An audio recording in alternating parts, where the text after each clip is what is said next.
from the Opus Radio News Center, this is an Opus Radio News Update. And good Tuesday morning to you. I'm Al Quartemont with a look at your web news headlines. Glenn Moraman is dead following a motorcycle accident last night. State police saying 31-year-old Kenneth Turnage was driving his Harley north on Glass Road when he lost control of his bike. It left the road and hit a tree.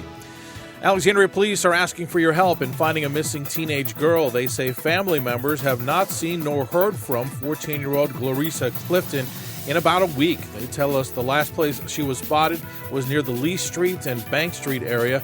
If you have any information, you can call APD at 318-449-5099. As you burn those leaves and limbs from around the yard, be careful. Local firefighters have been battling several brush fires in the area. They say the higher winds we've been having have caused some of those fires to spread, and spread quickly.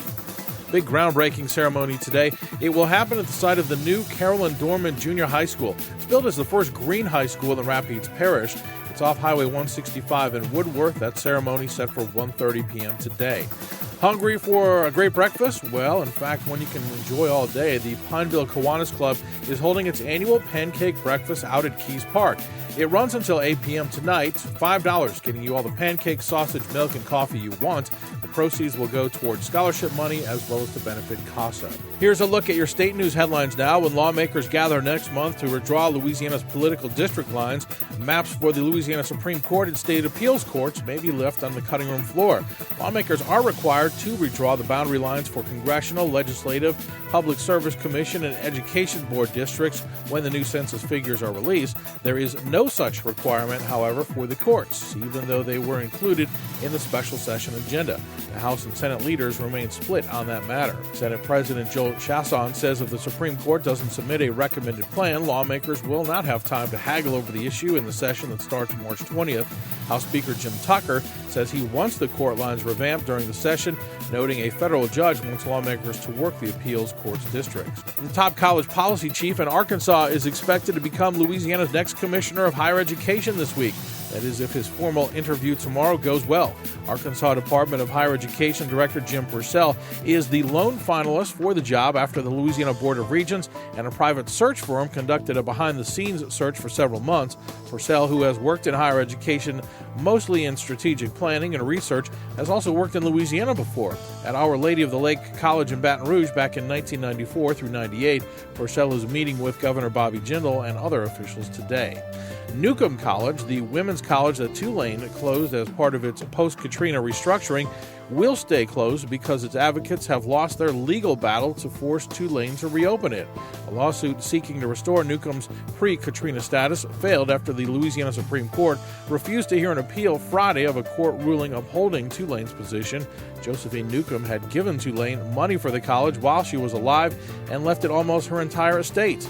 In the suit, Newcomb's backers contend that Tulane is violating the terms of her gift by shutting down that school.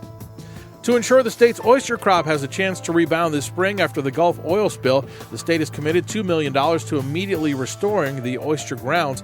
As much as half of Louisiana's oyster crop was wiped out this past summer, not by oil, but by freshwater diversions opened by the state in an effort to flush oil out of wetlands east of the Mississippi River. In Tuesday sports, the LC men's basketball team season is over. Gene Rushing's Wildcats falling 74-66 at Mississippi College last night. If the Wildcats had won, they would have made the American Southwest Conference tournament. The Lady Wildcats also suffering only their second loss of the season. 86-84 was that score, but LC had already clinched the ASC East and will play in the conference tournament, which will come up this weekend at Howard Payne.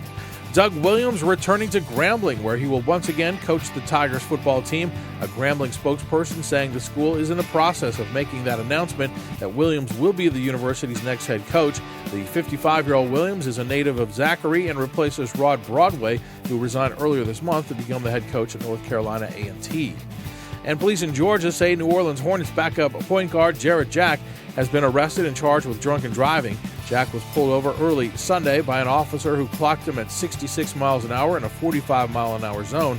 Police say Jack then failed a field sobriety test. We will have more news for you throughout the day on our Truth 104.3 FM Facebook page. You can always send us your news, sendlaw news at opusbroadcasting.com. I'm Al Quartemont.